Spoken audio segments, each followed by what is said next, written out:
एक ऐसे युवक की कहानी जो डर क्या है ये जानने निकला।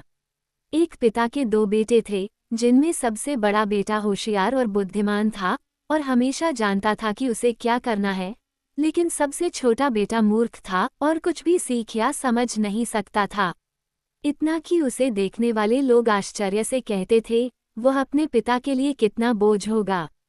अब जब भी कुछ करना होता था तो सबसे बड़े बेटे को हमेशा करना पड़ता था, लेकिन अगर बाद में या रात के समय कुछ करने की जरूरत होती थी और रास्ता चर्चयार्ड या किसी ऐसी भूतिया जगह से होकर जाता था, तो वह हमेशा कहता था, ओह नहीं पिताजी, कुछ भी मुझे वहां जाने के लिए प्रेरित नहीं करेगा। वहां जाने से मेरा रोम रोम कांप उठता है। क्योंकि वह डरता था। या जब वे शाम को आग के चारों ओर बैठकर ऐसी कहानियां सुनाते थे जिनसे किसी का रोम रोम कांप उठता था, तो श्रोता कभी कभी कहते थे, ओह ये तो रोंगटे खड़े कर देता है। सबसे छोटा बेटा एक कोने में बैठा हुआ यह उद्गार सुनता था और समझ नहीं पाता था कि इसका क्या मतलब है। वे हमेशा कहते हैं कि यह तो रोंगटे खड़े कर देता है, ये तो रोंगटे खड़े कर देता है, कुछ भी मुझे रोंगटे खड़े कर देता है। शायद यह एक ऐसी कला है जो मेरे बस की बात नहीं है।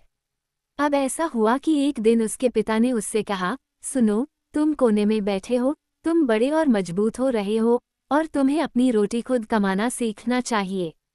अपने भाई को देखो, वो कितनी मेहनत करता है, लेकिन तुम्हारी शिक्षा पर मैंने जो भी पैसा खर्च किया है वो सब बर्बाद हो गया है।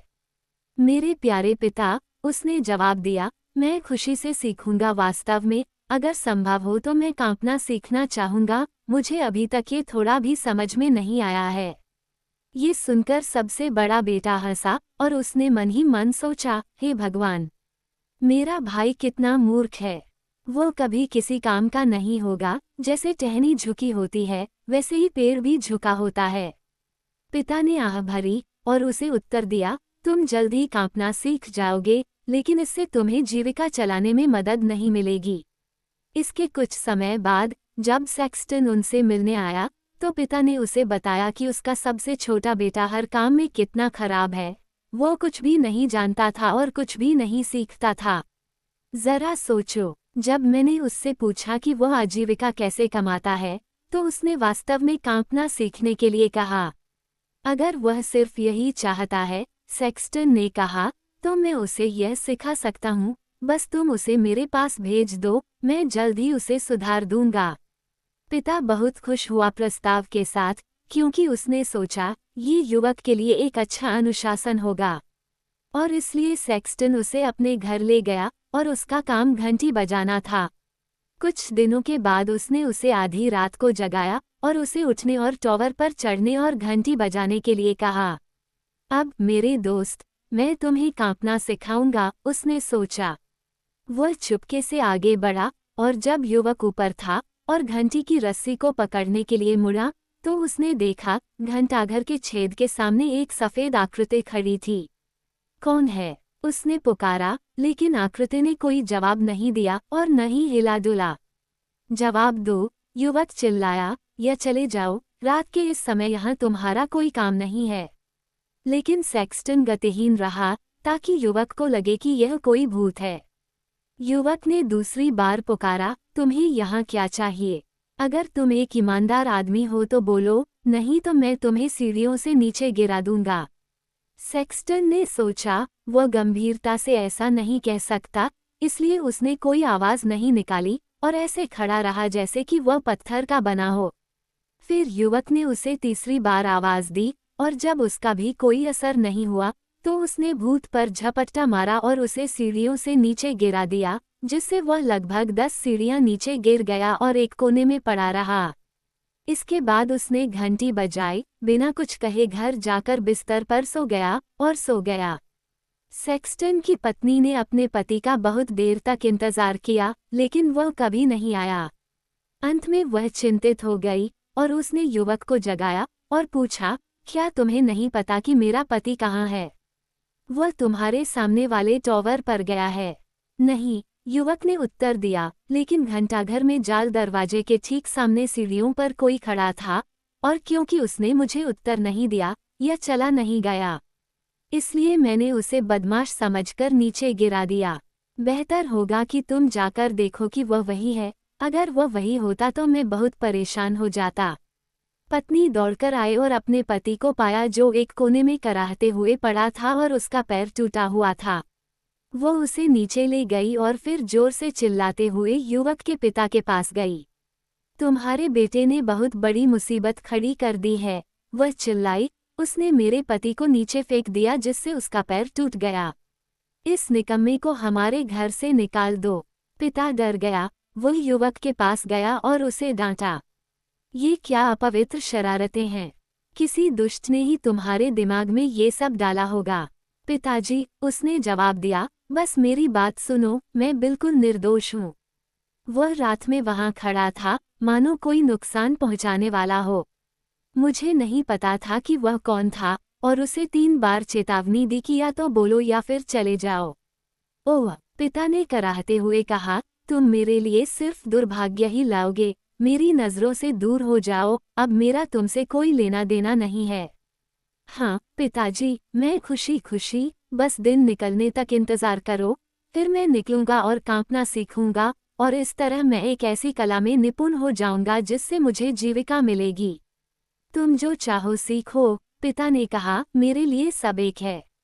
ये तुम्हारे लिए $50 हैं, इन्हें लेकर पूरी दुनिया में निकल जाओ, लेकिन देखो तुम किसी को मत बताना कि तुम कहाँ से आए हो या तुम्हारे पिता कौन हैं, क्योंकि मुझे तुम पर शर्म आती है।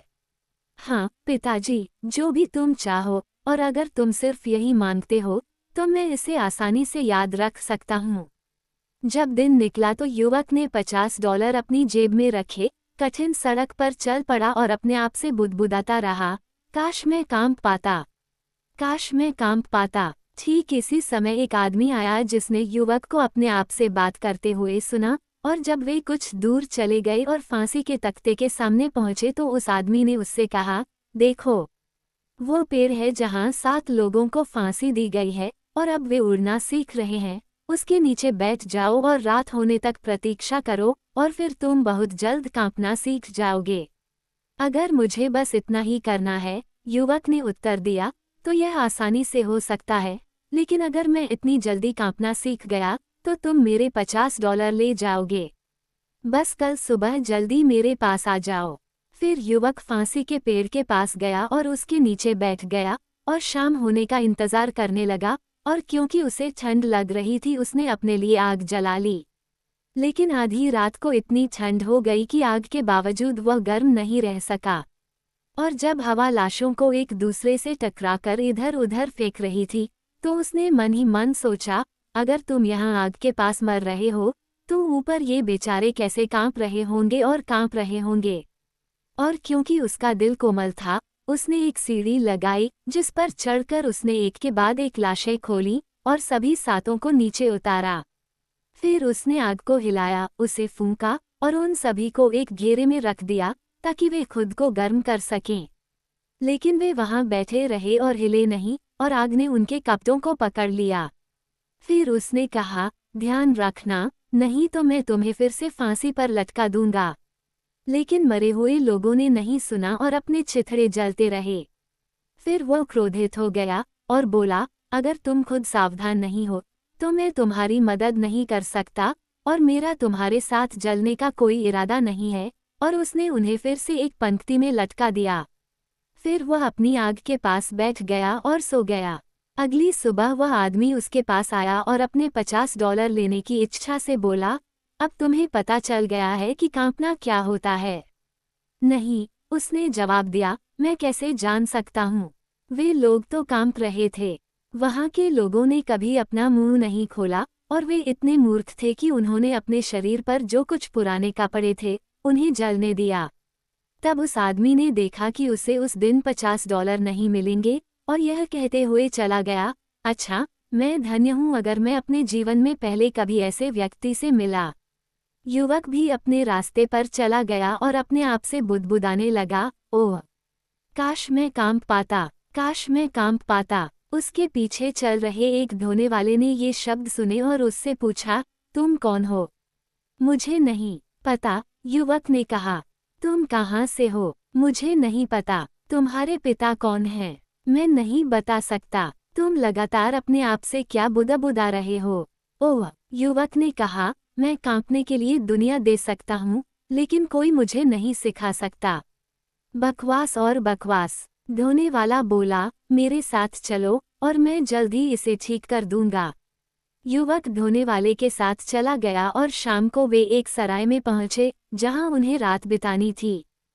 फिर जैसे ही वह कमरे में प्रवेश कर रहा था, उसने फिर से बहुत ऊंची आवाज में कहा, ओह, काश मैं कांप पाता, काश मैं कांप पाता। जमींदार ने ये सुनकर हंसते हुए कहा, अगर तुम इसी के लिए आहें भर रहे हो तो तुम्हें यहाँ हर अवसर दिया जाएगा। ओह, अपनी जुबान पर काबू रखो। जमींदार की पत्नी ने कहा, इतने सारे लोगों ने अपनी जिज्ञासा के लिए अपनी जान दे दी है, अगर वे खूबसूरत आंखें फिर कभी दिन का उजाला न देख पाएं तो ये 1000 अफसोस की बात होगी।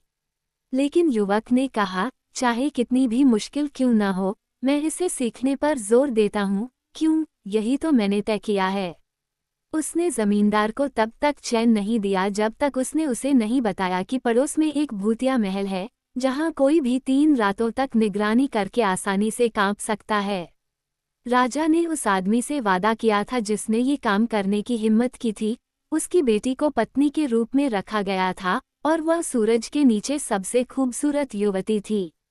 महल में बहुत सारा खजाना भी छिपा हुआ था, जिसकी रक्षा बुरी आत्माएं करती थीं, जो तब मुक्त हो जाता और एक गरीब आदमी को अमीर बनाने के लिए पर्याप्त था।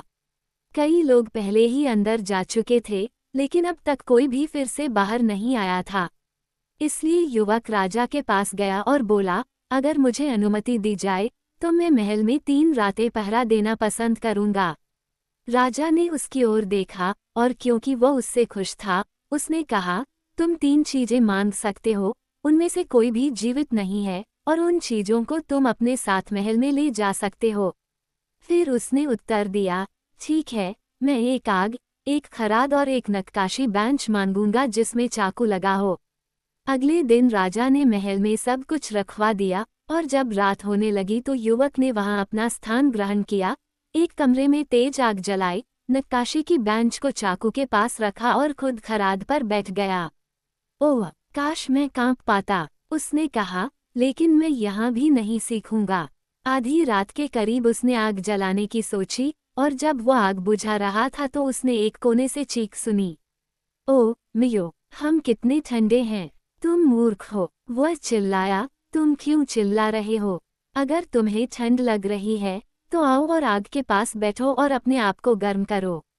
और जब वह बोल रहा था तो 2 बड़ी काली बिल्लियां तेजी से आगे बढ़ीं और उसके दोनों तरफ एक एक करके बैठ गईं और अपनी उग्र आंखों से उसे बेतहाशा घूरने लगीं। थोड़ी देर बाद जब उन्होंने अपने आप को गर्म कर लिया तो उन्होंने कहा, दोस्त, क्या हम थोड़ा ताश का खेल खेलें? क्यों नहीं, उसने जवाब दिया, लेकिन पहले मुझे अपने पंजे तो दिखाओ। फिर उन्होंने अपने पंजे फैलाए। हाँ, उसने कहा, तुम्हारे नाखून कितने लंबे हैं? 1 मिनट रुको, मुझे पहले उन्हें काटना होगा। इसके बाद उसने उनकी गर्दन पकड़ी, उन्हें नक्काशी बेंच पर उठाया और उनके पंजे मजबूती से कस दिए। तुम्हारी बारीकी से निगरानी करने के बाद उसने कहा, अब मुझे तुम्हारे साथ ताश खेलने की कोई इच्छा नहीं है, और इन शब्दों के साथ उसने उन्हें मार डाला और उन्हें पानी में फेंक दिया। लेकिन जब उसने उन दोनों को उनके अंतिम विश्राम के लिए भेज दिया और फिर से आग पर बैठने वाला था, तो हर कोने से काली बिल्लियां और काले कुत्ते आग की जंजीरों के साथ झुंड में निकल आए, जिससे वह उनसे बच नहीं सका। वे सबसे भयानक तरीके से चिल्लाए, उसकी आग पर कूद पड़े, उसे बिखेर दिया और उसे बुझाने की कोशिश की। वो कुछ देर तक चुपचाप देखता रहा, लेकिन जब यह मजाक से आगे बढ़ गया तो उसने अपना नक्काशीदार चाकू उठाया और चिल्लाया, चले जाओ, बदमाश बदमाश, और उन पर हमला कर दिया। उनमें से कुछ भाग गए और बाकी को उसने मार डाला और उन्हें नीचे तालाब में फेंक दिया। जब वह वापस लौटा तो उसने एक बार फिर आग की चिंगारियां फूंकी और खुद को गर्म किया। और जब वह इस तरह बैठा तो उसकी आंखें अब और खुली रहने से इनकार कर रही थीं और सोने की इच्छा उस पर हावी हो गई। फिर उसने अपने चारों ओर देखा और कोने में एक बड़ा बिस्तर देखा। वही चीज, उसने कहा और उस पर लेट गया। लेकिन जब उसने अपना सिर बंद करना चाहा, आंखें खुली तो बिस्तर अपने आप हिलने लगा और महल के चारों ओर दौड़ने लगा। राजधानी, उसने कहा, बस थोड़ा तेज। फिर बिस्तर तेजी से आगे बढ़ा जैसे कि 6 घोड़े उसे खींच रहे हों, दहलीज और सीढ़ियों के ऊपर, यहाँ से वहां तक। अचानक धमाका, धमाका। एक झटके में वह पलट गया, उल्टा, और उसके ऊपर पहाड़ की तरह लेट गया। लेकिन उसने कंबल और तकिए फेंक दिए। वह नीचे से निकली और बोली, अब जो कोई भी ऐसा करना चाहे, वह ड्राइव पर जा सकता है। अपनी आग के पास लेट गया और दिन निकलने तक सोता रहा। सुबह राजा आया और जब उसने उसे जमीन पर पड़ा देखा तो उसने सोचा कि भूतों ने उसे बहुत परेशान कर दिया है और वह मर चुका है। फिर उसने कहा, क्या अफसोस है, और वह कितना अच्छा आदमी था। युवक ने ये सुना, उठ खड़ा हुआ और बोला, अभी तक ऐसा नहीं हुआ है। तब राजा आश्चर्यचकित हुआ, लेकिन बहुत खुश हुआ और पूछा कि उसका क्या हुआ। बहुत बढ़िया, उसने उत्तर दिया, और अब मैं एक रात बच गया हूँ, मैं बाकी 2 रातें भी काट लूंगा। जमींदार, जब वह उसके पास गया तो उसने आंखें खोली और कहा, अच्छा, मैंने कभी नहीं सोचा था कि तुम फिर से जीवित होगे। क्या तुमने अब सीखा है कि कांपना क्या होता है? नहीं, उसने उत्तर दिया, ये बिल्कुल निराशाजनक है। अगर कोई मुझे बता सके कि कैसे करना है। दूसरी रात वह फिर से पुराने महल में गया, आग के पास बैठा और अपनी पुरानी बात कहने लगा, काश मैं कांप पाता। आधी रात के करीब आते ही शोर और कोलाहल शुरू हो गया। पहले तो हल्का, लेकिन धीरे धीरे बढ़ता गया। फिर 1 मिनट के लिए सब शांत हो गया, और आखिरकार एक जोरदार चीख के साथ एक आदमी का आधा हिस्सा चिमनी से नीचे गिरा और उसके सामने गिर गया। हाय, वहां ऊपर, वह चिल्लाया, यहाँ नीचे एक और आधा चाहिए, वह पर्याप्त नहीं है। फिर एक बार फिर कोलाहल शुरू हुआ, चीख पुकार और चीख पुकार हुई, और फिर दूसरा आधा हिस्सा नीचे गिर गया। थोड़ा रुको, उसने कहा, मैं तुम्हारे लिए आग जला देता हूँ। जब उसने ये किया और फिर से चारों ओर देखा, तो दोनों टुकड़े एक हो गए थे, और एक भयानक दिखने वाला आदमी अपनी सीट पर बैठ गया। आओ, युवक ने कहा, मैंने इसके लिए सौदा नहीं किया था, सीट मेरी है। आदमी ने उसे दूर धकेलने की कोशिश की, लेकिन युवक ने एक पल के लिए भी उसकी बात नहीं मानी, और उसे बलपूर्वक धकेलते हुए फिर से अपनी जगह पर बैठ गया। फिर एक के बाद एक और लोग नीचे उतरे, जिन्होंने 9 कंकाल पैर और 2 खोपड़ियां लाकर उन्हें रखा और उनके साथ 9 पिन खेला। युवक ने सोचा कि वह भी खेलना चाहेगा, और बोला, देखो, क्या तुम्हें मेरे खेल में शामिल होने से कोई आपत्ति है? नहीं, अगर तुम्हारे पास पैसे हैं तो नहीं। मेरे पास पर्याप्त पैसे हैं, उसने उत्तर दिया, लेकिन तुम्हारी गेंदें पर्याप्त गोल नहीं हैं। फिर उसने खोपड़ियां ली, उन्हें अपनी खराद पर रखा, और उन्हें तब तक घुमाया जब तक वे गोल नहीं हो गईं। अब वे बेहतर तरीके से घूमेंगी, उसने कहा, और होपला, अब मज़ा शुरू होता है। उसने उनके साथ खेला और अपना कुछ पैसा खो दिया, लेकिन जब 12 बजे तो उसकी आंखों के सामने सब कुछ गायब हो गया। वह लेट गया और शांति से सो गया। अगली सुबह राजा आया, समाचार जानने के लिए उत्सुक। इस बार तुम्हारा क्या हाल है? उसने पूछा। मैंने खेला, 9 पिन, उसने उत्तर दिया, और कुछ पैसे खो दिए। क्या तब तुम कांप नहीं उठे? ऐसी कोई किस्मत नहीं, उसने कहा, मैंने खुद को खुश कर लिया। ओह, काश मैं जानता कि कांपना क्या होता है। तीसरी रात वह फिर अपनी बेंच पर बैठ गया और बहुत ही निराशा भरे अंदाज में बोला, काश मैं कांप पाता। जब देर हो गई तो 6 बड़े आदमी एक ताबूत लेकर आए। फिर वह चिल्लाया, हाँ हाँ, यह शायद मेरा छोटा चचेरा भाई है जिसकी कुछ दिन पहले ही मौत हुई है। और अपनी उंगली से इशारा करते हुए उसने पुकारा, आओ मेरे छोटे चचेरे भाई, आओ। उन्होंने ताबूत को जमीन पर रख दिया और वह उसके पास गया और उसका कवा हटाया। उसमें एक मृत व्यक्ति पड़ा था। उसने उसका चेहरा टटोला और वह बर्फ की तरह ठंडा था। रुको, उसने कहा, मैं तुम्हें थोड़ा गर्म कर देता हूँ। आग के पास गया, अपना हाथ गर्म किया और उस आदमी के चेहरे पर रख दिया, लेकिन मृतक ठंडा ही रहा। फिर उसने उसे उठाया, आग के पास बैठ गया, उसे अपने घुटने पर लिटा दिया और उसके हाथों को रगड़ा ताकि रक्त फिर से प्रवाहित हो जाए। जब इससे भी कोई असर नहीं हुआ तो उसे लगा कि अगर दो लोग बिस्तर पर एक साथ लेटते हैं तो वे एक दूसरे को गर्म करते हैं, इसलिए उसने उसे बिस्तर पर लिटा दिया, उसे उड़ा दिया और उसके बगल में लेट गया। कुछ समय बाद लाश गर्म हो गई और हिलने लगी। तब युवक ने कहा, अब मेरे छोटे चचेरे भाई, अगर मैंने तुम्हें गर्म नहीं किया होता तो क्या होता? लेकिन मृतक उठ खड़ा हुआ और चिल्लाया, अब मैं तुम्हारा गला घोंट दूंगा। क्या? उसने कहा, क्या मुझे बस इतना ही धन्यवाद मिलता है?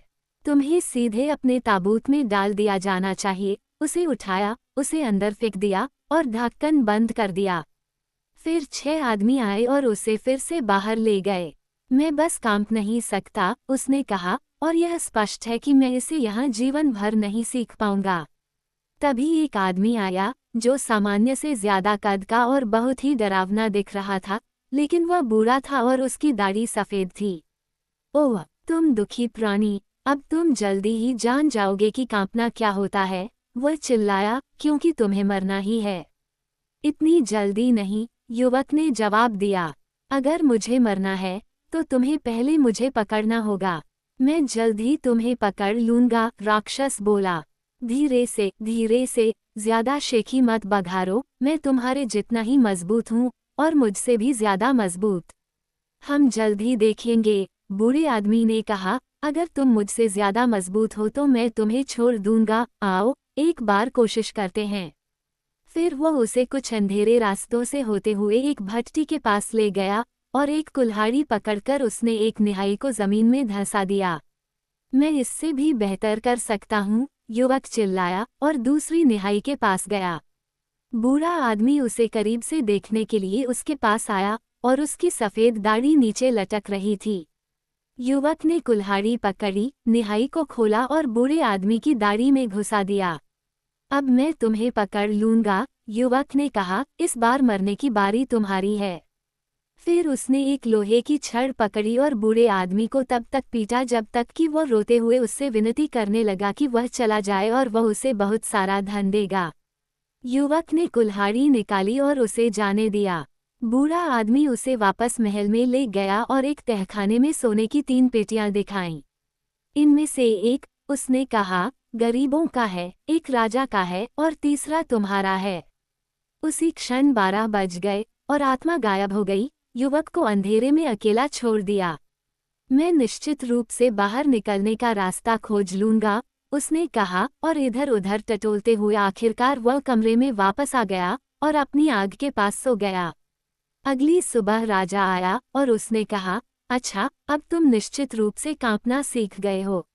नहीं, उसने उत्तर दिया, यह क्या हो सकता है? मेरा मृत चचेरा भाई यहाँ था और एक बूढ़ा दाढ़ी वाला आदमी आया जिसने मुझे नीचे ढेर सारा पैसा दिखाया, लेकिन कांपना क्या होता है, यह मुझे किसी ने नहीं बताया। तब राजा बोला, तुमने महल को उसके अभिशाप से मुक्त कर दिया है और तुम मेरी बेटी से विवाह करोगे। ये सब आकर्षक है, उसने कहा, लेकिन मैं अभी भी नहीं जानता कि कांपना क्या होता है। फिर सोना लाया गया और शादी का जश्न मनाया गया, लेकिन युवा राजा, हालांकि वह अपनी पत्नी से बहुत प्यार करता था और बहुत खुश था, फिर भी कहता रहा, काश मैं कांप सकता, काश मैं कांप सकता। आखिरकार उसने उसे निराश कर दिया। तब उसकी नौकरानी ने कहा, मैं तुम्हारी मदद करूंगी, हम जल्द ही उसे कांपने पर मजबूर कर देंगे। इसलिए वह बगीचे से बहने वाली नदी के पास गई और अपने लिए छोटी छोटी गुड़हनियों से भरी एक बाल्टी लाई। रात में, जब युवा राजा सो रहा था, तो उसकी पत्नी ने उसके कपड़े उतारे और छोटी छोटी गुड़हनियों से भरी बाल्टी उसके ऊपर डाल दी, ताकि छोटी मछलियां उसके चारों ओर तराएं। फिर वह जाग गया और चिल्लाया, ओह, मैं कितना कांप रहा हूँ, मैं कितना कांप रहा हूँ, प्यारी पत्नी। हाँ, अब मुझे पता है कि कांपना क्या होता है।